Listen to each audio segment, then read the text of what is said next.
Chapter 2. Freeway Warrior. Good health to you, scaled priest. Millimeter. And may you find fine battlefields, yourself. The one-eyed woman who was the commander here said her final farewells to the adventurers, and then their carriage went racing over the border and into the mid-world.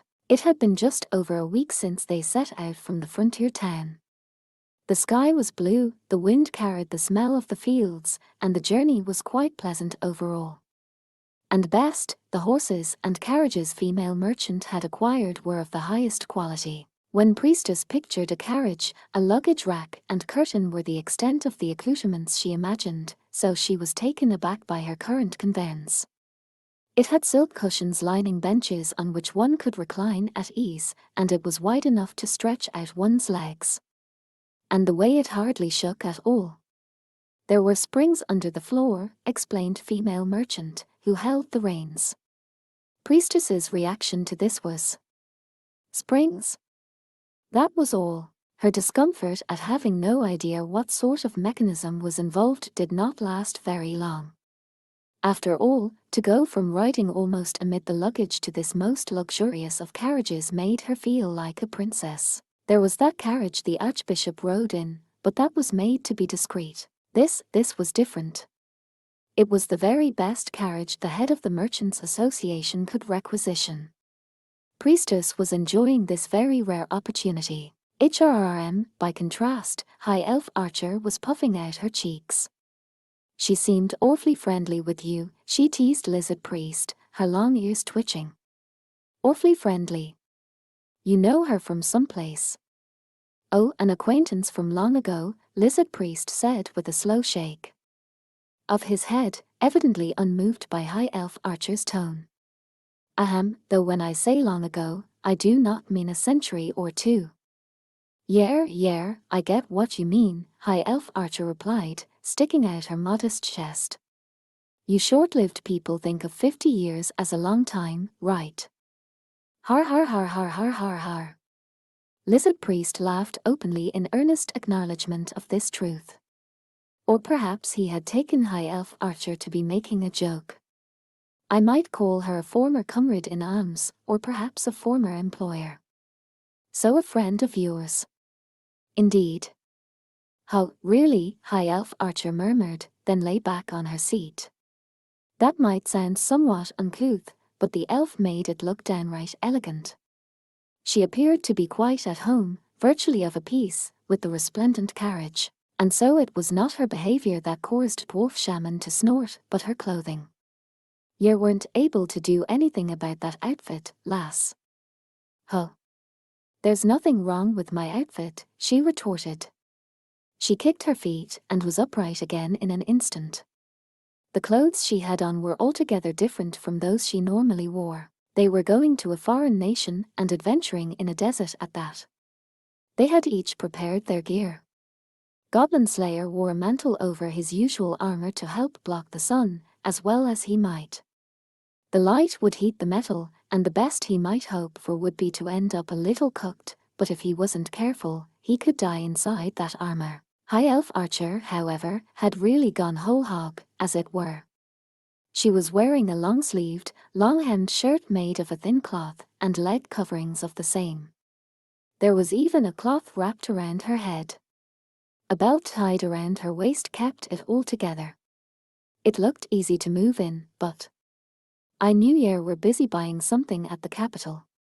And you wonder why you don't have any money. Coins are like seeds, my dear dwarf. If you just hold onto them, they'll rot. Getting them out there, that's what makes them useful. I hate to admit it, but once in a while you actually say something sensible. It'd be weird not to let them grow, High Elf Archer muttered under her breath, and Dwarf Shaman finally threw in the towel. He shrugged, a gesture High Elf Archer took as an admission of defeat. She flicked her ears happily and poked her head out toward the driver's bench. Thanks for getting this together, she said, holding out her arms to show off her outfit. I figured if we were going to another country, I wanted to look like I belonged. I love it.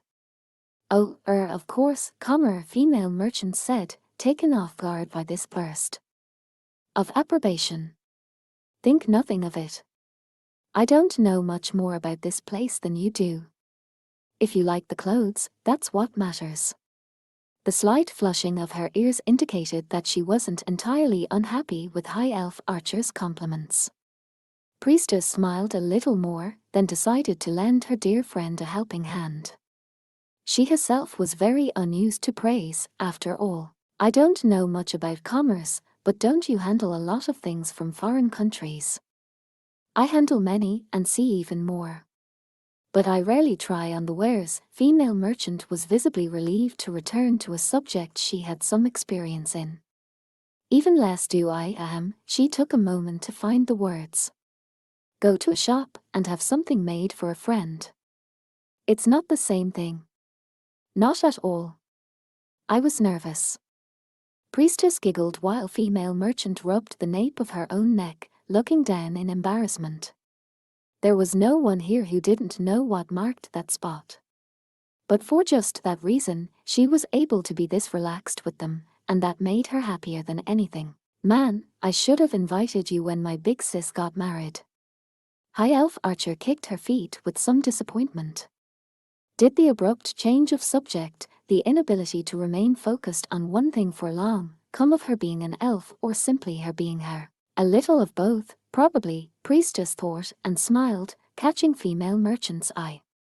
Female merchant grinned back. High Elf Archer said. Oh, nothing. It's nothing, is it? No. Nothing at all. Oh yeah. Fine, the elf murmured and looked out the window, but then she suddenly clapped her hands, exclaiming, I've got it. You'll have to go to my home after this. They're right in the middle of a celebration, and I'm sure they'd be happy to see you. Female merchant looked uneasy. Are you quite certain? Sure I am. High Elf Archer's ears sprang up, and she drew a circle in the air with her finger. I'll write you a letter of introduction. Course I dunno if I can go with you. We can have a dress made for you and everything. Thank you very much. Female merchant bowed her head respectfully while High Elf Archer bubbled with plans. Priestess watched the two of them, thinking, a letter of introduction. In other words, proof that she's friends with an elf princess. She could only imagine how that young elf king would react. At least his wife, she was sure, would be quite pleased. After all, how could they fail to love this innocent little sister? It happened just as Priestess was having this thought, while her eyes went wide as she saw the scenery outside the carriage. The green fields that had accompanied them for so much of their journey suddenly gave way to stretches of white sand. That's incredible. I thought it would change over more gradually. Me too. I haven't actually seen it in person before, female merchant replied with a nod. The scenery had changed totally. We've come such a long way. Confronted by the blue sky overhead, a sky that seemed unusually low and close, Priestess couldn't resist the thought. Sticking her head out the window, she found that the air was hot and dry. Truly, she was far away now from the western frontier of her kingdom. It might be about time to put the snowshoes on the wheels, a voice muttered. It was, needless to say, the one who had been silent until that moment, Goblin Slayer. High Elf Archer chided him for suddenly bursting into the conversation, but he didn't appear to care. He stretched his arms and legs slowly, then began to cinch down the fasteners on his grimy armor and helmet. Priestess quickly followed suit, making sure her chain mail, which she had loosened for the journey, was likewise tightened down. Relaxing fastenings during moments of rest was a long-standing rule she had learned from him. Why you've been awake this whole time? Priestess asked. He replied with a quick nod. I've only been napping. Once we leave our nation, the chance of goblin attacks will be very real. Hey. Yeah, right away. It was female merchant who answered this time. With a motion of the reins, she got the horse to slacken its pace and then come to a halt. Behind them, the carriage bearing the luggage likewise stopped. Goblin Slayer looked out the window to make sure, then turned to Dwarf Shaman and Lizard Priest. "What should we do?" he asked. "Think that's obvious. Scaly?" "Indeed, there is only one thing." The three men looked at one another, then promptly stuck out their fists, their hands forming various shapes. HRM. It was Goblin Slayer who, grunting, left the carriage. It would be his task to attach the snowshoes to the carriage wheels. High Elf Archer diffidently watched a bird wheeling far above her in the sky. Snowshoes. Why do we need snowshoes? Quickly bored inside the stationary carriage, she had clambered out and onto the rooftop. She spent a moment or two remarking on how peaceful it was, but was soon craning her neck to see what was going on with the wheels. "I've never used them on sand before. There are no guarantees." High Elf Archer might have been thoroughly impatient, but Goblin Slayer, for his part, appeared completely calm. He laid boards with some sort of twisty piping attached to them just in front of the carriage wheels, then signaled to female merchant with a wave of his hand. She nodded and edged the carriage forward, provoking a yipes from High Elf Archer on the roof. On the snowy mountain, carriage wheels, like one's feet, can become stuck in the snow and unable to move. It may be the same with sand. "Yeah, that's great. You're big on hedging your bets, aren't you, Orkbolg?" As the man in his armor pulled up the edges of the boards so they grasped the wheels, High Elf Archer jumped down over his helmeted head. She didn't even kick up sand as she landed, just took a few dancing steps forward. Leaving no footprints, of course, she was a high elf, after all. "Don't think we need them, though. Then we'll know more about them next time." "Yeah, sure." High Elf Archer grinned and shrugged. The meticulous streak in this strange adventurer was hardly new. "How's it look, Beard Cutter?" Dwarf Shaman called out the window, although he didn't seem to feel the question was really necessary.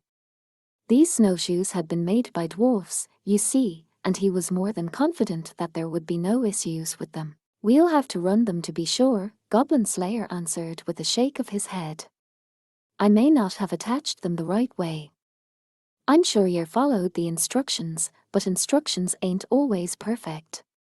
They had used several of the luggage straps to secure the runners against the weight, but there wasn't a very obvious way to tie them. It might seem humorous if they were to fail, but the resulting cascade of luggage could all too easily tip the carriage over.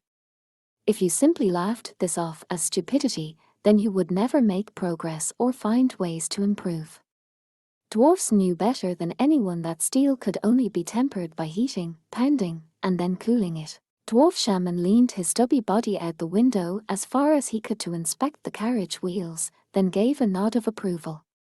"Be best if we could change the horseshoes, too."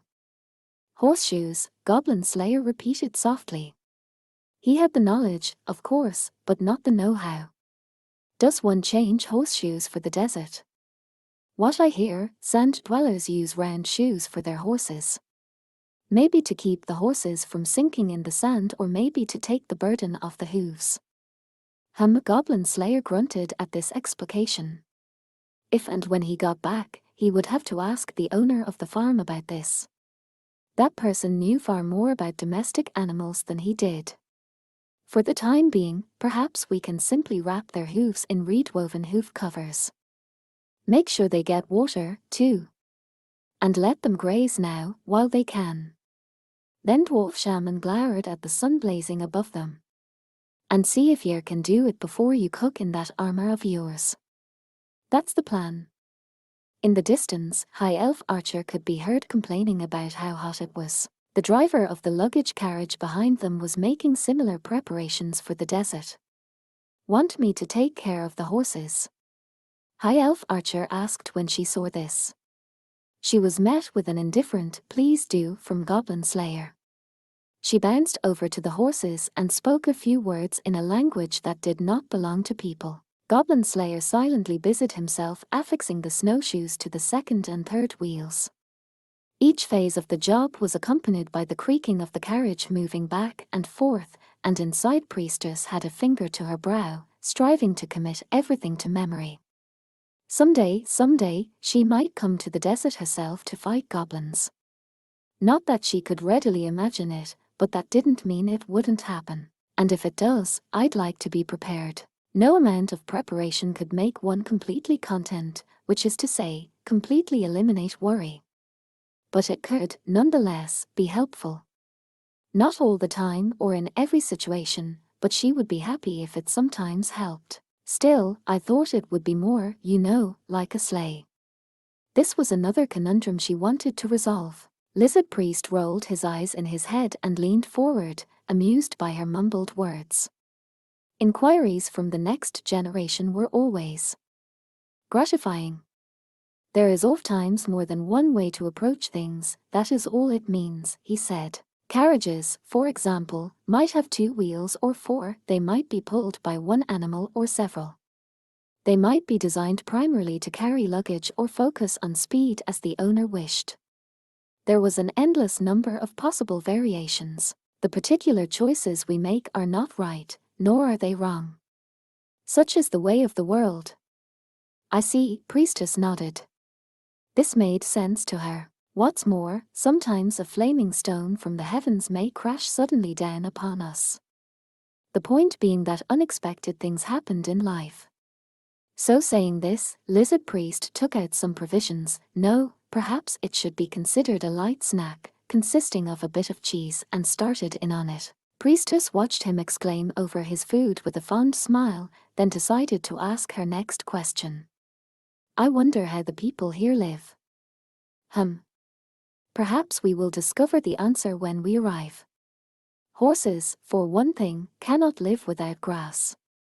Lizard Priest twisted his long neck in perplexity, but ultimately wrapped his tail up comfortably. A horse's legs spring from water and grass. So perhaps these folk have some other mode of conveyance. Let us see. I'm given to understand they have lumpy donkeys they ride, a small voice said from the driver's seat. Priestess looked over to see female merchant fiddling with the reins. And it seems that much as horses cannot live here, she went on, their donkeys cannot live in our lands. Oh ho, Lizard Priest rumbled, much intrigued. You've dealt with these creatures before. Just once, female merchant said. It was unable to walk very well and quickly took ill. Priestess thought hard, but unable to come up with a response to her own question, she asked it out loud. These lumps, there, on the donkeys' heads. No. Their backs, female merchant clarified. They form 2 hills, if you will. Wow. Priestess breathed, impressed, trying to picture it. It seemed her image of unicorn-like donkeys had been rather mistaken. You know about so many different things. It's really wonderful, she marveled. Female merchant didn't precisely contradict her, but her ears went red. Priestess giggled, which only seemed to embarrass her friend more. Not long after that, Goblin Slayer climbed back into the carriage with an "I'm done." And then with a whoosh, the carriage set off over the sands, making a road where there was none. The only markers anywhere to be seen were half-buried statues of the trade god and other patron saints of travelling. They had little choice but to rely on these markers, without which they might well wander into the desert and die of thirst. In spite of this risk, Priestess, accompanied by High Elf Archer and female merchant, too, was enchanted by the scenery. The sun was falling lower, its light turning red and dyeing the sand a mellow pink color. The red and blue of the sky mingled into purple, and the clouds caught the last of the light, turning them a blazing white. Meanwhile the wind brought not only a fiery heat, but a mysterious, sweet aroma from somewhere. That smells like flowers, High Elf Archer said, her mind clearly elsewhere. Like flowers that only bloom after the rain. Who knows when they bloomed last? But it's like the smell never left. It was almost impossible to believe, but she was right, it was the aroma of flowers. Who knew there were flowers in the desert? Priestess could smell it, 2. The slightest hint of a floral scent amid the blowing sand. That's really something, she said. Yes. It really is. The whisper came from female merchant on the driver's bench. She looked out over the faintly crimson world, blinked a few times, then rubbed the corners of her eyes. Something glimmered on her rosy cheeks. For some reason, this made Priestess unaccountably happy. How, what do you think that is? Female merchant inquired suddenly as evening was closing in and all around was turning to shadow. There were no inns in the mid-world. They would have to camp. It was then, however, that in the darkness ahead of them they discovered a figure of some kind blocking the path. A goblin. Goblin Slayer asked instantly, leaning toward the driver's bench. The silhouette, gradually becoming clearer as they approached, did indeed have a humanoid aspect. I don't think so, female merchant, ignoring the pungent odor of the metal helmet, shook her head, sending ripples cascading through her honey-colored hair. But I can't be sure. I can't see well enough. Understandable, he said. Then he called, "Hey you." "Hey who?" High Elf Archer growled, her ears twitching in vexation, but she traded places with him near the driver's bench. Back in the passenger compartment, Goblin Slayer quickly checked over the fasteners of his armor. "Do you think we'll have to fight?" Priestess wondered aloud, likewise making sure she had everything she needed. Maybe she was imagining the possibility that they would have to jump from the speeding carriage. Her movements were quick and efficient. "Can't be sure, only sure I don't like it," Dwarf Shaman said, taking a gulp of wine and then licking the drops off his fingertips. He looked as unperturbed as ever. "Might be a man, might be a monster. Round here, a rank tag from the Adventurers Guild won't get you anywhere." Har har har, indeed, indeed. A lawless wilderness is this. Even Lizard Priest acted indifferent to the situation, which made Priestess furrow her brow. This wasn't fear. Nor was it hesitation. Anxiety, perhaps. "I don't like the smell of it." That was her thought. If she had to, she might compare it to the moment on an adventure when she stood before the entrance to a cave. It was that same weird tingling sensation that ran down her neck. "I see armor. Shields, spears, maybe." High Elf Archer was looking hard, whispering back to the others. 10 people. There's a carriage stopped up ahead. There is. They're waving at us, they want us to stop, too.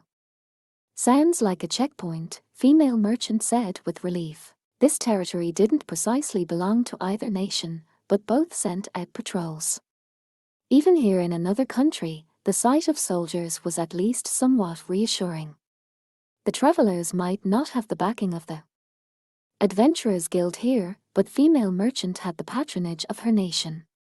She carried a travel pass bearing the seal of the king as proof of her identity.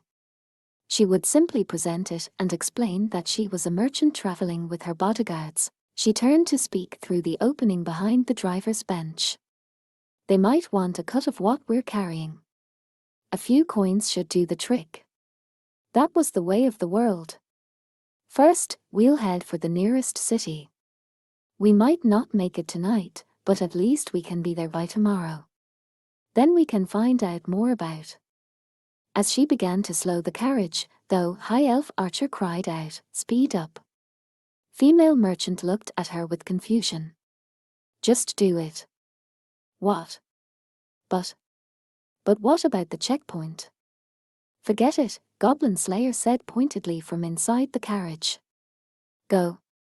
"All right."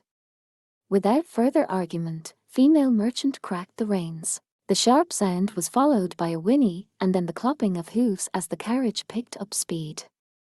Priestess almost tumbled over, thrown back against her seat by the sudden acceleration. She looked out the window to see the soldiers shouting something and coming after them to stop them. But the carriage was tremendously quick, Priestess couldn't even catch what the men were saying. Strangely, even the elf and the rear on the stopped carriage were shouting at them. "Wait." What? Something was wrong. Priestess blinked. Did she feel funny about bursting through a checkpoint? Feel it was wrong. No, that wasn't it. Those were robbers. Thankfully, those others shouted at us to run, High Elf Archer said, sliding back into the passenger compartment and taking up her bow and arrows. What's the plan? You want to do this, she asked Goblin Slayer, only if they come after us. He was the party leader, even if almost by default. His answer was quick. He knew full well that it was far better to act now than to come up with a brilliant plan later. We came here to slay goblins. Not thieves. High Elf Archer said, but nonetheless began stringing her great yew bow. Readiness came as easily as breathing to an elf. But not to priestess. She worked her hands open and closed on her sounding staff uneasily. Shouldn't we go help those people, she said. I doubt their lives re in danger, Dwarf Shaman responded, stroking his beard. But I'll admit it ain't an easy choice, he added with a frown. Those bandits gone to all the trouble of dressing up like soldiers to help do their thieving. Don't think they'd do anything too impulsive. Indeed, Lizard Priest agreed. One might even presume that should we intervene, they might feel driven to take hostages or even start killing. Maybe. Could the others be right? Perhaps this was yet another of those things that simply depended on a roll of the dice. The words "it happens all the time" flashed through Priestess's mind. Could it really be true? She had been asking herself that question for 2 or 3 years now. And she still had no answer. Some people said an answer found too easily was no answer at all, but we do still have a problem, female merchant said, in a voice tinged with worry. Sweat beaded on her cheeks as she raced the carriage through the darkness. We've been running these horses all day. And at night it's going to get quite cold, or so I've heard. The situation was dangerous, and there was no room for error. No wonder she sounded anxious. And it was nearly nightfall. If they didn't find a decent place to camp, well, they might make it tonight, but by the next day they would die. And in the unfamiliar terrain of the desert, even tonight wasn't guaranteed. Gosh, you humans are so fragile, and you still try to live in places like this, High Elf Archer remarked, her tone light-hearted in spite of the situation. She could always relieve the tension. Priestess tried to let the remark inspire her to laugh a little. Among the things she had learned adventuring was the importance of a bit of easy banter.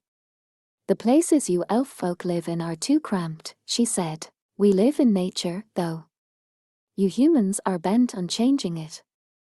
High Elf Archer, smile and all, looked noticeably more cheerful than she did in town. There may not have been any trees in this desert, may have been very little green at all, but it was still nature and thus congenial to an elf. Then, however, her expression clouded over and her ears flicked. What's the matter, Long Ears? Quiet. High Elf Archer closed her eyes and frowned, concentrating. They're coming. From up ahead. Ahead. They weren't pursuers. The party looked at one another. A separate group. But they had made too much distance on the thieves to run into a sister band. Goblin Slayer wordlessly took out his weapon, and Lizard Priest settled into a fighting stance. Priestess found she could hear it, too, something pounding across the earth in a great hurry, like their own carriage. Mounted soldiers. No, she had heard this sound before. Those weren't hooves. They were paws. She heard howling voices. And Priestess could think of only one thing that rode animals like that: goblins. Across the great, dark desert came the aura of battle. I knew it. Arg, my adventures with you always end up this way, Orkbolg.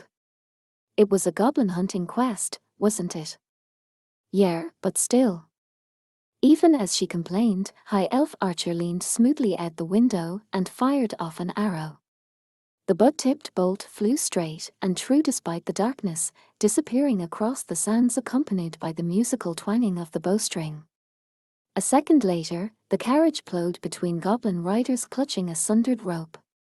They must have been hoping to trip the horse pulling the carriage, but High Elf Archer's skill with the bow had put a stop to their nasty little plan. Gurub. Gorb. Gorub.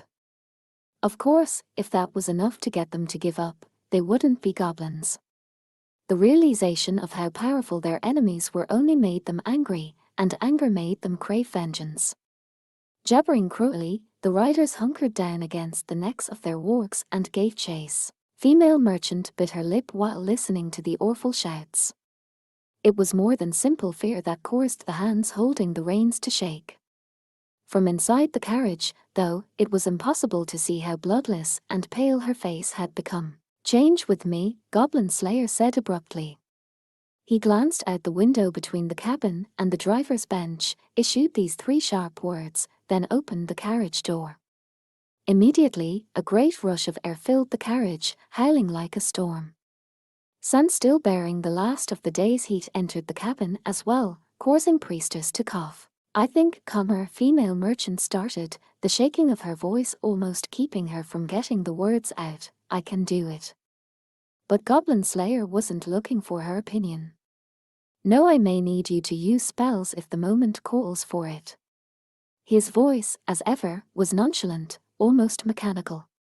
"What's more, on this quest you are the quest giver, and we your guards." Oh, the voice female merchant heard then was the same one she had heard back on the snowy mountain, the voice of an adventurer.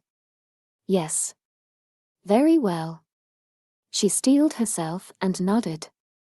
She tied the reins to the bench, then slid to one side.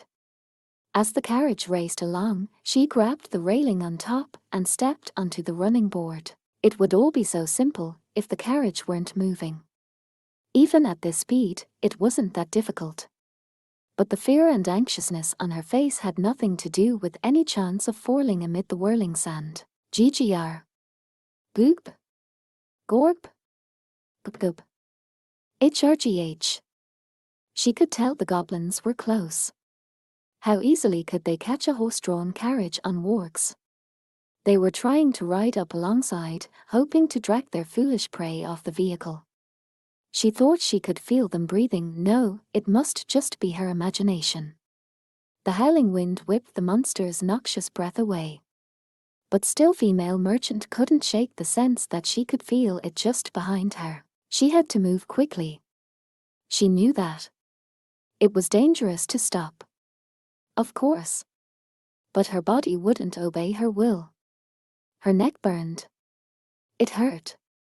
It throbbed. Her whole body tensed, and suddenly, a dagger went whizzing past her. Side. Gorup. The goblin who had been reaching for female merchant went tumbling from his walk as if he had been hit with a hammer. She could hear him bounce along the ground, disappearing into a cloud of sand in the distance. Female merchant resumed working her way along the running board until Goblin Slayer could grab her and drag her inside. I am sorry, she stammered. "It doesn't matter." He passed the trembling young woman to Priestess with a quick, quiet movement. "It's all right, we're here with you," Priestess said, puffing out her small chest. "We'll get through this together again." "Yes, of course." Priestess was relieved to see female merchant's expression finally soften a bit. She nodded to Goblin Slayer, who moved his helmet in response. Now it was he who grabbed the railing and leaned out, waving to High Elf Archer. "How many of them?"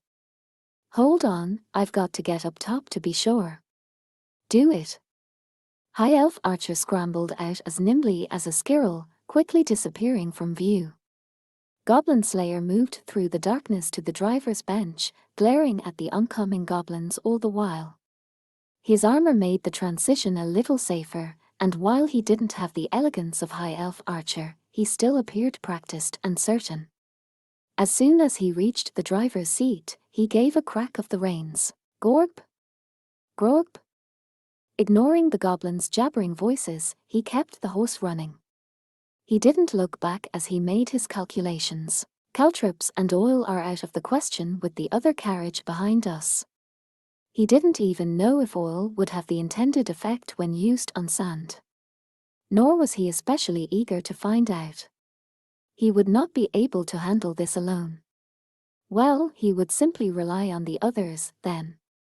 He had a good deal of help these days. I think we can presume this means their nest is close. What do you think? I much doubt that the little devils have the mettle to endure the desert. Cold, lizard priest said, sounding far calmer than the situation appeared to warrant. There could be few in the four-cornered world who knew more of battle than the lizardmen.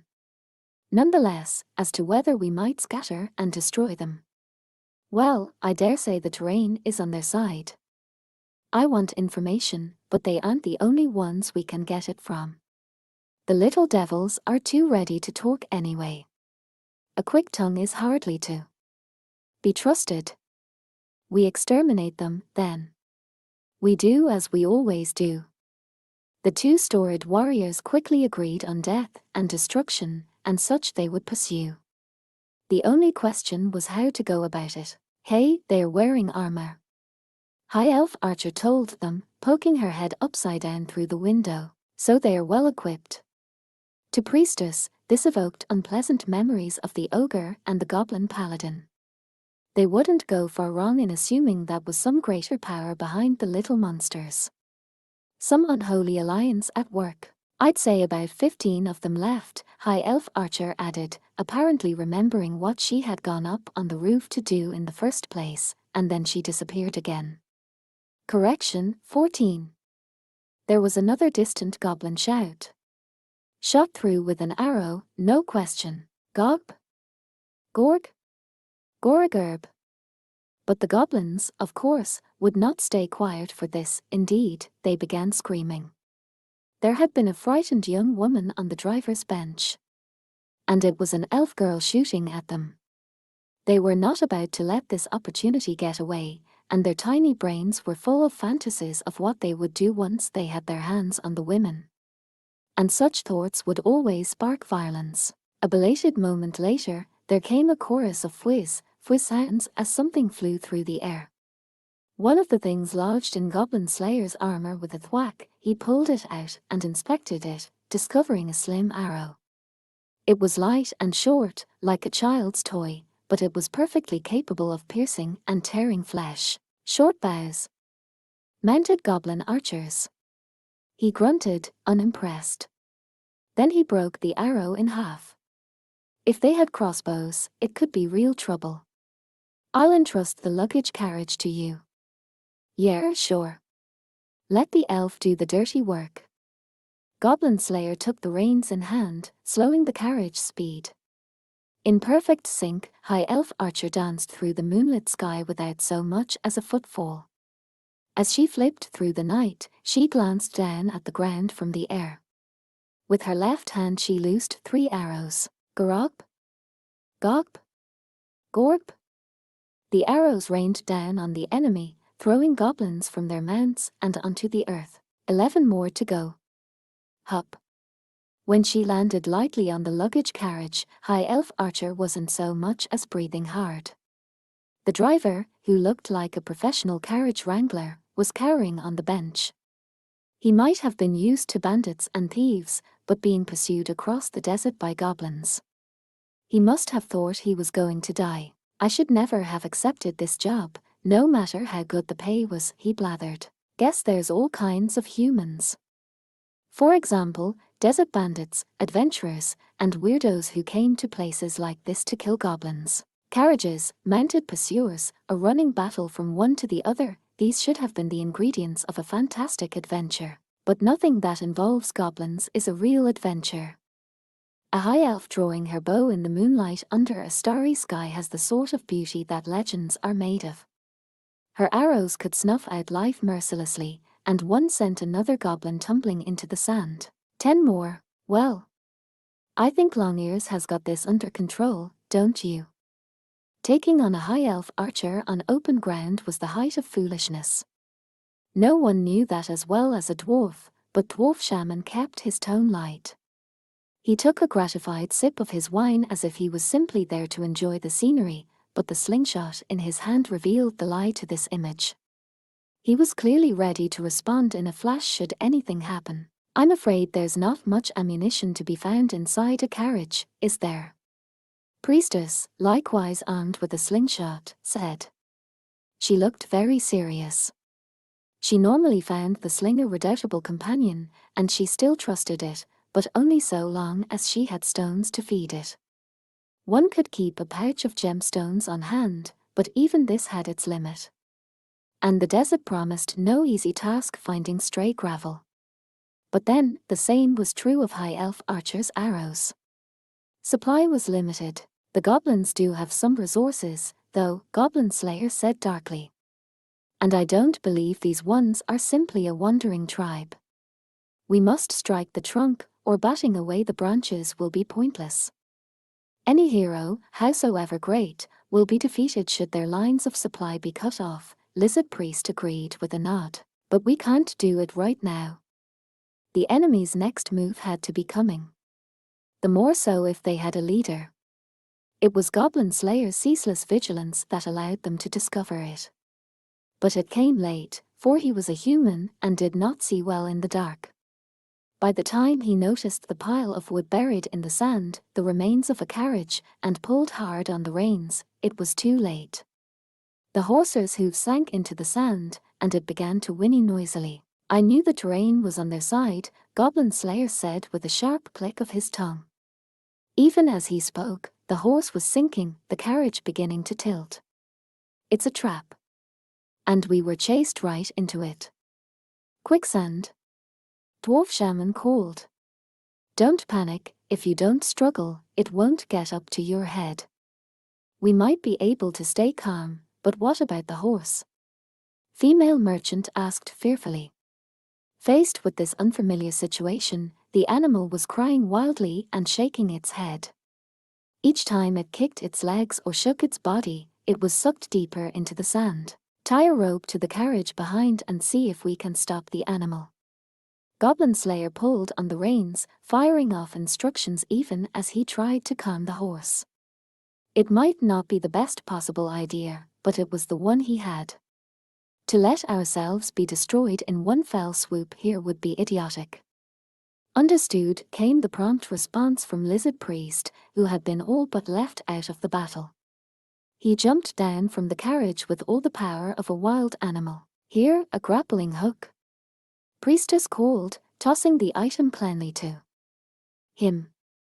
It was straight out of her adventurer's toolkit, she never left home without it. Lizard Priest waved his tail to and fro, pushing through the sand, not even looking back as he snatched the grappling hook out of the air. On the far shore, Priestess, Dwarf Shaman, and female merchant worked together to tie the rope to the carriage frame. Hey, what's going on down there? High Elf Archer shouted, even as she spoke. She grabbed an arrow out of the sky as it flew at her, then put it right in her bow and fired it back. It went clean through the archer who had launched it, slinging him backward. 9. At this rate, though, they would soon be surrounded. They hadn't gained that much distance on their enemies. If they had to engage in hand-to-hand combat, the situation would change again. High Elf Archer clicked her tongue, a most elf-like behavior. Oh, it's just a little trap. Lizard Priest said from the sand, as if he were talking about a passing rain shower. Then he anchored the grappling hook on the carriage. The next step should have been to get the driver to stop the carriage, but this is why I hate accompanying adventurers. This desert might as well be the entrance to hell. As hell does not exist, you may relinquish such worries, Lizard Priest told the terrified driver. There is only the process of heaven and earth. When we die, all of us become food for the insects that live in the sand, thereby returning to the great cycle. The sermon may have seemed quite gracious, but the only response was a sort of strangled cry. Lizard Priest snorted. Mistress Ranger, I shall take the reins myself, so it will be yours to handle the attack. Arg, why does it always end up like this? The carriage came to a halt, and goblins mounted on wargs approached from every side. High Elf Archer felt around in her quiver, counting how many arrows she had left, then her lips pulled down in a frown. Well, step in a trap, break your own back, as they say. Let's see what we can do. Har har har, words worthy of a dwarf maiden. Lizard Priest clambered into the driver's seat with a howl, the carriage creaking in protest. High Elf Archer jumped lightly past him, an arrow ready to protect the reptilian shaman. There were 9 riders left. There might be reinforcements hiding in the darkness. And she didn't want any wargs jumping at them. Point is, bring down their numbers. High Elf Archer met the goblins with a literal rain of arrows. Goblin Slayer, meanwhile, had quickly given up trying to control the horse. The carriage creaked to a stop as it strained against the rope, but the trapped animal was in a mad panic. They'll get us at this rate. Should he get down and join the battle on foot? He took the lamp hanging by the driver's bench and hung it from his hip instead. Few people underestimated goblins less than he did, but goblins on wargs were even more dangerous than usual. 9 goblin riders meant there were, in effect, 18 enemies. 3 times as many as he had in his party. But the odds are always against us, Goblin Slayer thought as he contemplated working his way around for an attack from behind. That was when Priestess, who had been looking at the ground in thought, raised her head again with conviction. Dwarf Shaman, Female Merchant, and Goblin Slayer immediately looked at her. Priestess couldn't quite decide where to put her eyes, but still she sounded fearless as she said, I think there's something we can do. We need hardly say how Goblin Slayer responded. Group? GRG. Gorp? For the goblins, this must have been a most unpleasant night. The rope they had held taut, per that person's haughty instructions, had suddenly and mysteriously snapped. It was because of that person's assurances they had stayed up late into the night to set the ambush, even though they were tired. This was why they hated listening to such people. The reason the goblins with all their resentment didn't slacken their pursuit was, of course, not loyalty. It was the terrified, weeping young woman riding in the carriage, and there, shooting at them from the roof of the second vehicle, was that not an elf female? Yes, several of their stupider comrades had been shot to death, but the same would not happen to any of them. Look, while the elf was feeling so proud of herself shooting at them, the quarry was headed straight into the quicksand. They would need only to get close, drag her down, destroy the carriage, and do what they pleased with those inside.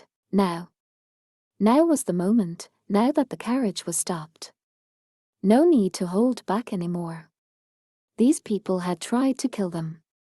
So it was only fair these people should be killed in turn. O Earth Mother, abounding in mercy, please, by your revered hand, cleanse us of our corruption. The goblins failed to understand the words that rang out at that moment. A voice filled the air, its cool sound spreading out like a ripple and vanishing. Perhaps they didn't even hear it, but they certainly understood when the legs of their mounts sank under them a second later. Gorup. This was bizarre. Ridiculous. Impossible. Such was probably what these utterances meant. They shouldn't have been in the quicksand yet. They couldn't be trapped in it, not like their stupid prey could. And yet reality paid no heed to the goblins' objections. Their wargs continued to be sucked deeper and deeper into the sand. Sucked into. If any of the goblins had been capable of asking this simple question, he might have noticed. He might have seen the whirlpool at the center of the sand. The pure, running spring that had appeared just where their prey had been trapped. A miracle of purification. Goblin Slayer called out sharply, and Priestess nodded briefly in affirmation. In the desert there was something called quicksand, sand that flowed like a river.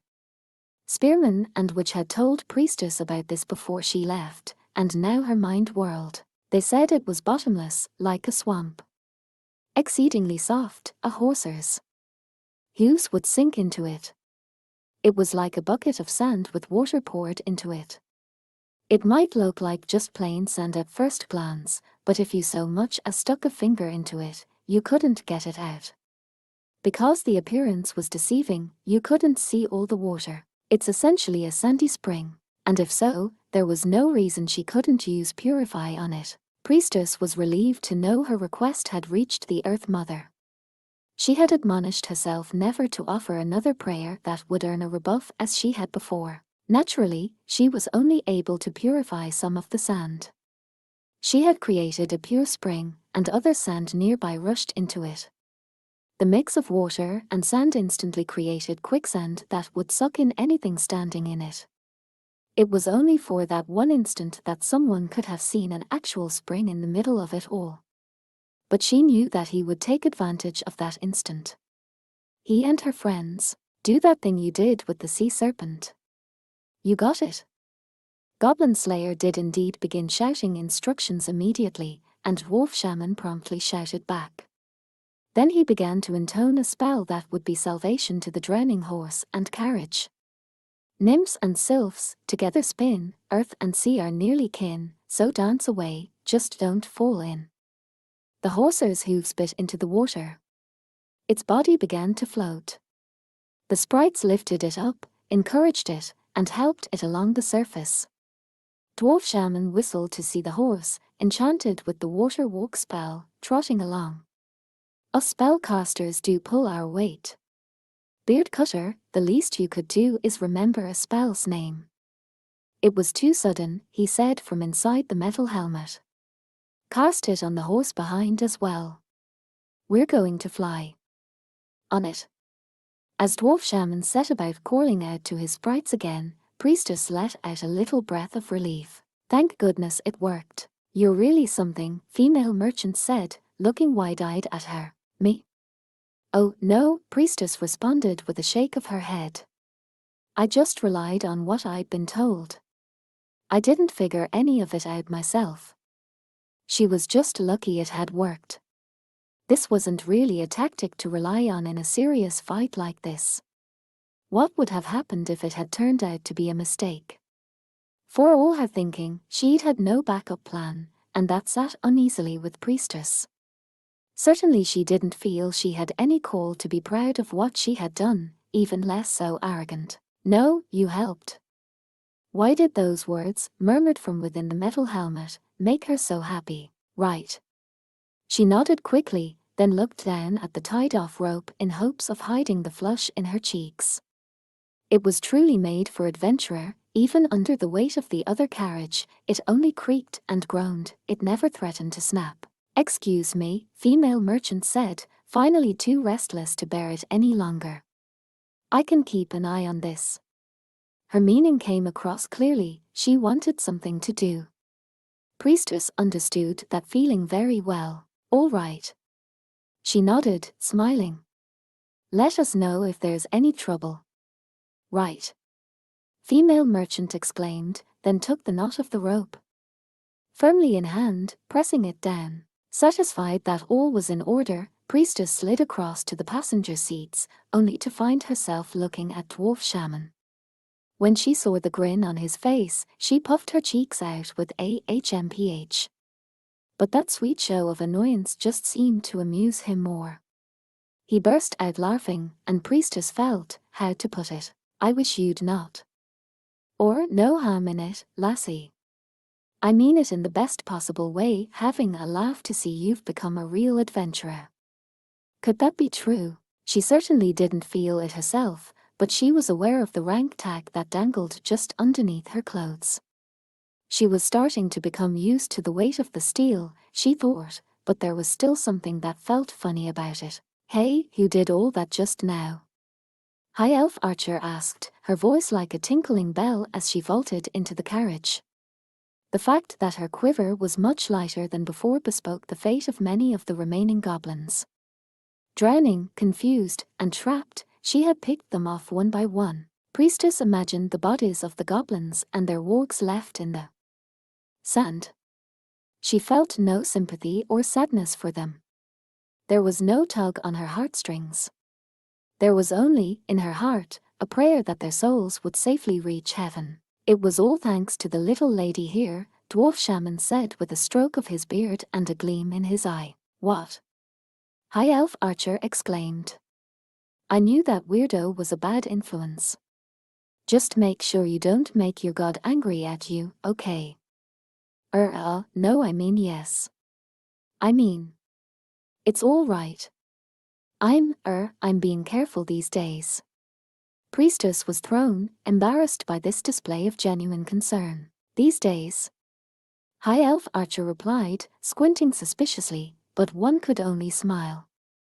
Purify was a miracle that required especially careful use. Still, Priestess shivered from the night air that crept into the passenger compartment of the carriage.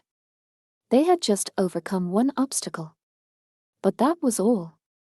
The desert was vast. When she thought of all the great unknown that awaited them, she realized that what had just passed was only prologue. And she was not wrong to think so. Indeed, she would see how right she was the very next day.